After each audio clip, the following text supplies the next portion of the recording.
It's showtime, folks.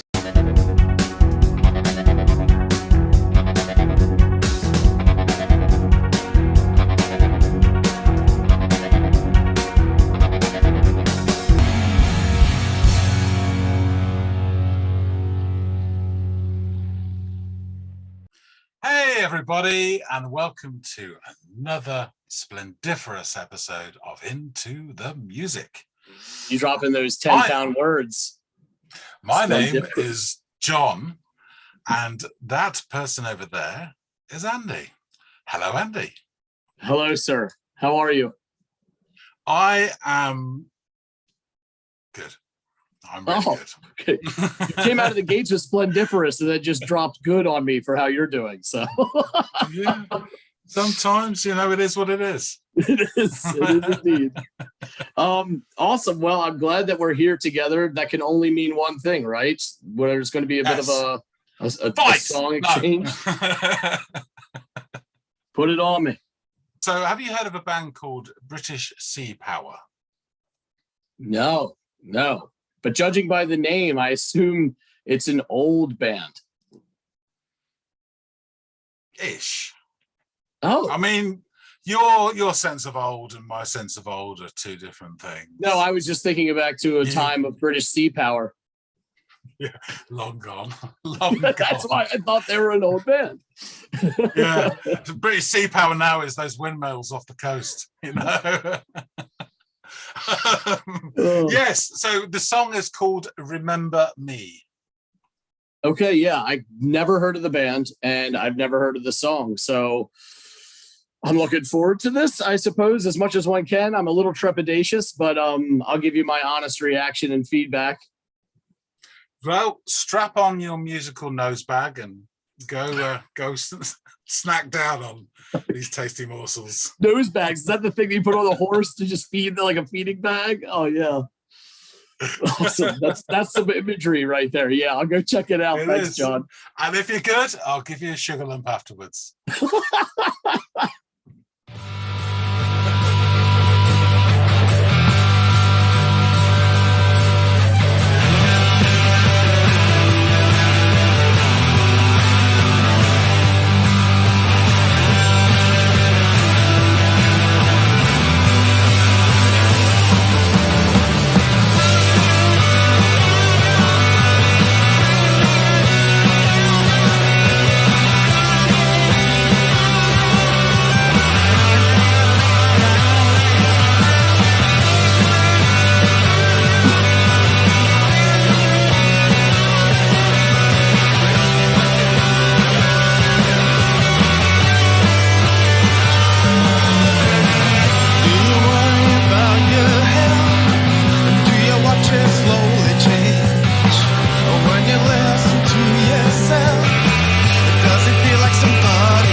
For never having heard this band before, there's a really familiar sound to this music. This is, I don't know. This reminds me. This is a bit nostalgic for me, so it doesn't sound like it would be contemporary. Like it sounds like it would be. Well, by contemporary I mean recent. It sounds like, I don't know, like 2000s, maybe the 90s, the latter end. Just. And again, I don't know if I'm coming at it from a very American standpoint, and I could be totally off. But yeah, this is, for some reason, this rings nostalgic to me, and it's comforting. But at the same time, for all those reasons that I like it, it's also, and this isn't to mean it's not good. It just doesn't seem original. Like it seems like plenty of other things I've heard, but it's good. I like it.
So, Andy, how goes it with British Sea Power? Oh, British Sea Power. I liked them. I liked them a lot. They actually, despite having never heard of them, they sounded really, just their sound was familiar to me. And I think it's because they're of a genre that I've listened to a lot, or they would, fit in really well. And while I was joking about, how old of a band they are because of the name, it's clear that, at least to me, that they seem pretty contemporary, like, fairly, I would say within the last 20, it makes me feel so old. God, how fast time flies. But yeah, I would say something post 2000 was the vibe I got from the music and the sound. Oh, excellent. Good. All right. So let me look at some of the notes I took down after I gave this one a listen. The part of the band or the part of the song that I really liked the most was the electric guitar. Like I really liked the guitar. I really like the guitar. But if you listened enough, you could hear the guitars. Yeah. Yes. If you listen hard enough and kept your ear to the downwind, you would definitely pick up some guitar, which I did, and I really liked it. I liked the idea that the song it didn't feel like it was really based around a chord progression that was written on the card. The guitar was fluid. It was moving. It was doing all these different things. It wasn't encumbered by the repetition of a central chord progression that the whole song kind of was tethered to. So I really liked the sound of the guitar and kind of that approach to writing. Each chorus has this descending bit towards the end of it, and I really liked that part too. That was like the most hookish part of the song to me, and maybe that's because I found the bass to be most distinguishable there, but it's definitely the part that I liked the most. And there's obviously, while I'm saying it's familiar to me, it's also just a fun song. Like the energy in the song is really fun, and I enjoyed that. The only thing that I would say could be inferred as a slight, which I don't want it to be, but I can't deny that this is the case, is that this is, and I'm guilty of loving so many songs that could be the same thing could be said about. So I'm not casting stones from a glass house here, but it seems a little formulaic. Like it follows the sort of blueprint for your modern rock song.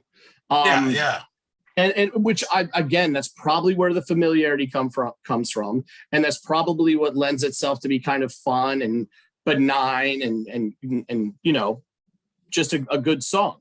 But it wasn't earth-shatteringly original in its approach to music.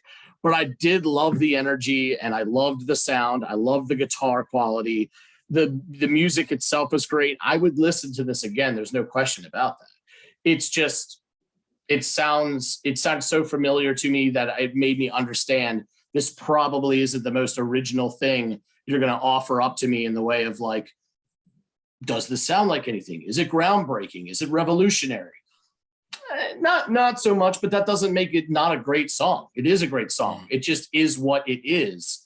And I didn't want, we often like really like the songs that we share with each other. It's really hard to like, to not notice that. And I am acutely aware of this. So I'm trying to be as honest as I can about everything. So it doesn't seem like I'm just gushing over a song you gave me, because I do like it. But there are these things that, you know, shouldn't go unsaid if I'm also going to say how great it is. Yeah, I think that's pretty much spot on. I would say this is kind of a meat and potatoes song in terms of that, you know, style.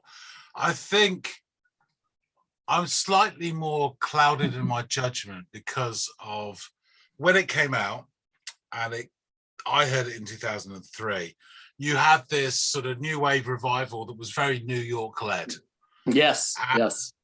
And I love that stuff, you know. I really love that stuff. So Strokes, etc., you know, and what they came from, you know, sort of Television, Ramones, whatever.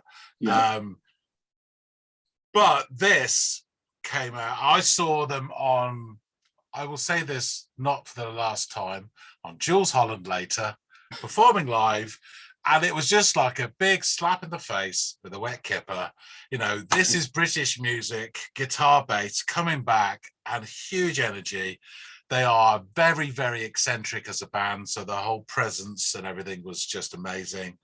You get one of the guys has like a military bass marching drum, and he'll leave the stage and go around the audience banging it and stuff. And they have foliage and plastic birds around their set and rigging, and they'll climb the rigging and stuff while they're singing and doing stuff. They are oddballs, but really nice English eccentric oddballs. And so that's why I have a real sort of love for this. I don't pretend to think this, you know, that this is an exceptional or groundbreaking piece of music, but I have a real fondness for it because at that time it's like, yes, guitars are back. And British guitars are back, you know, as opposed to this New York sound. So that's why I love it so much. I love that genre, whether it was the stuff coming out of New York or the stuff coming out of England. I didn't really give a shit about. I'm not from either, so I don't have like an Uber alliance to either location. But I loved both of them a lot, and I was glad that they sort of came along together at the same time. And I'm completely aware. That's what I was saying, like going into this, please don't I hope I don't look as if I'm throwing stones from a glass house or looking down from high on a hill. I love this kind of stuff. Love it. Most probably 50% of the music that I own is this stuff. And the other are disparate, different genres. But this is get to use your term, the meat and potatoes of what I listen to. And it is meat and potatoes music. But the time at which it came out, and I've talked about this a lot with Greg, was that like, man, rock music needed this sort of to step back big time. and like come back to its roots a bit.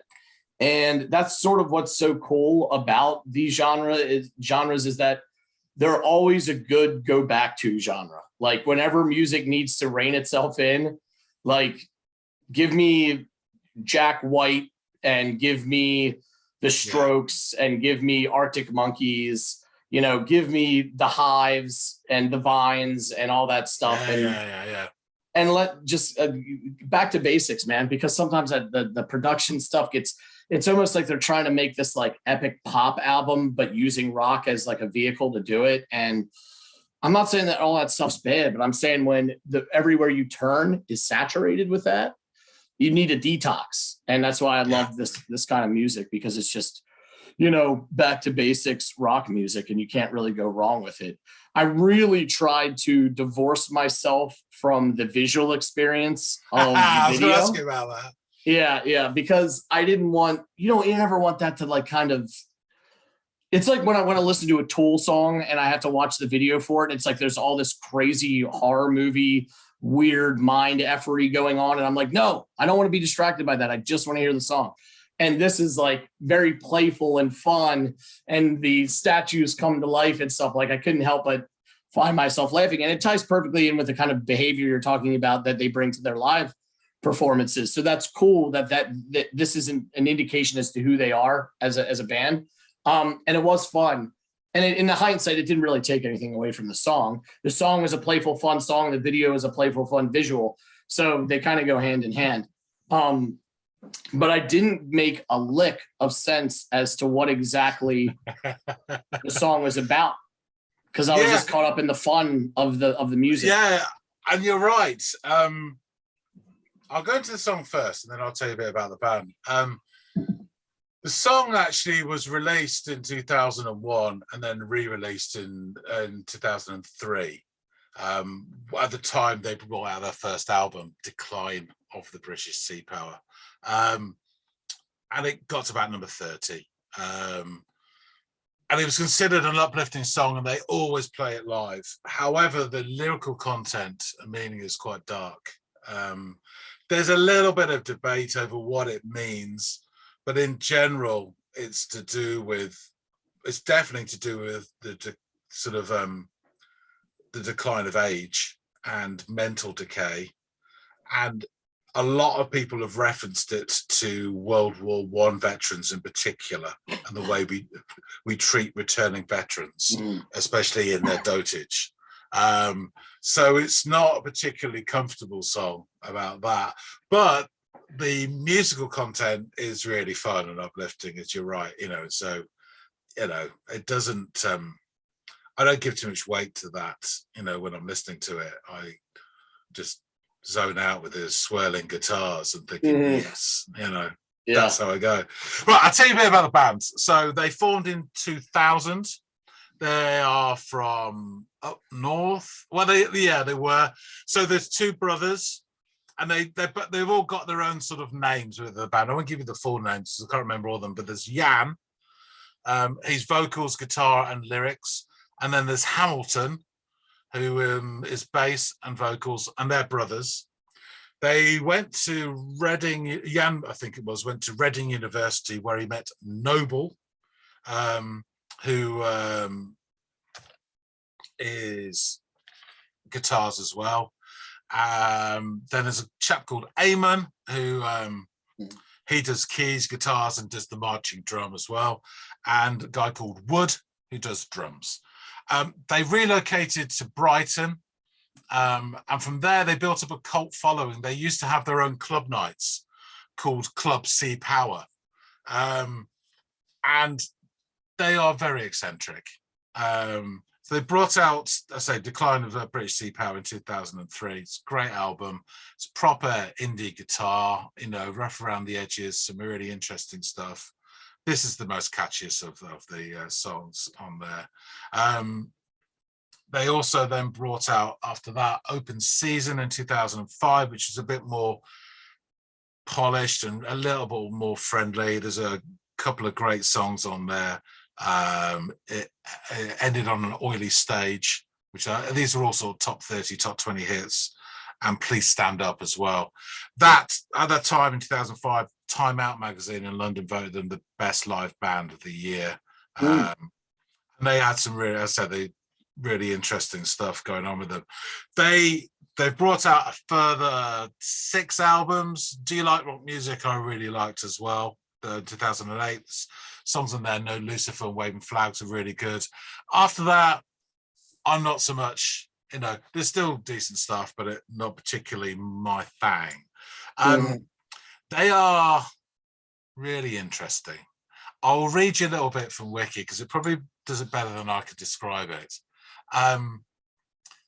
So they have done some really interesting locations for their gigs, including the Isle of Scilly, which I don't know if you know, is these little tiny islands off the coast of Cornwall, off the coast of the UK.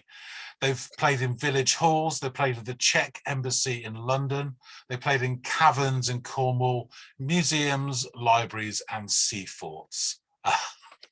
They sometimes give journalists map grid references as to where to meet them, rather than a place or a name. They are obsessed with Field Marshal Montgomery from the Second World War, and they're obsessed with bird watching as well. This is all rock and roll stuff here. Yeah, And, doesn't and get much more. there's a program in the UK called Country File on every week on a Sunday evening. It's all about things to do with the country. You see farmers and tractors and lambs. They appeared on that to talk about their love of the countryside and then played a song on it. It's not at all rock and roll. So yeah, they're a really interesting bunch of guys. Eamon I left, like and that they don't. It doesn't seem that they take themselves too seriously. No, not at all. They are Which I funny, appreciate. funny guys. Which is so Eamon left in 2008. I only mention this because he then went on to form another band based out of Brighton called Breaks. And they are very interesting as well. Even more so, they're a cross between punk and country and western, with all that goes in between. And I probably will stick some Break songs on my list for someone to listen to because it's worth a listen. Yeah, no, put definitely. it. I mean, to whomever, but I mean, if you have more than one, at least throw me one because I don't know if I'm gonna like it, but I feel like I have to hear it. You know, it's kind of like a car accident. You don't want to look, but you have to. Like that, the way you described that sounds like a sonic car accident, which may not be, but I want to hear it to know if it is or isn't. They've done, to my mind, my favorite cover version of Jackson by Johnny Nash. Oh, okay. Yeah. So anyway, they changed their name about 3 or 4 years ago. No, I'll tell you exactly when. They changed their name in 2021. And again, I'll read this out because I just want to get it right. So they changed their name to Sea Power, and they said they dropped British. And it was due to a rise in a certain type of nationalism in the world, an isolationist, antagonistic nationalism that they, British Sea Power, don't want to run any risk of being confused with. So they're now called Sea Power. So interesting bunch of chaps, as they would say, in British understatement. I kind of like the tongue-in-cheek nature of their name, though.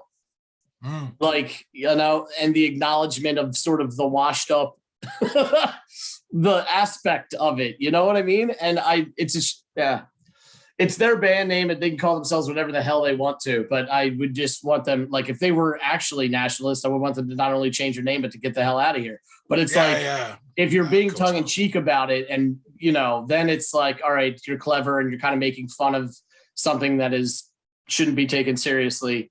But again, we've had that here too with bands, and everyone's kind of vigilant and hypersensitive about the connotation of words or the inference thereof. And, you know, it's a shame that we're here, but I understand it. You know what I mean? And no one should be, you know. Yeah, it's up to them. You know, I don't really see the problem with it myself, but in some areas of our lives, the word British has become slightly toxic, along with of course, we have been a stupid country. We have 4 countries within one country within one.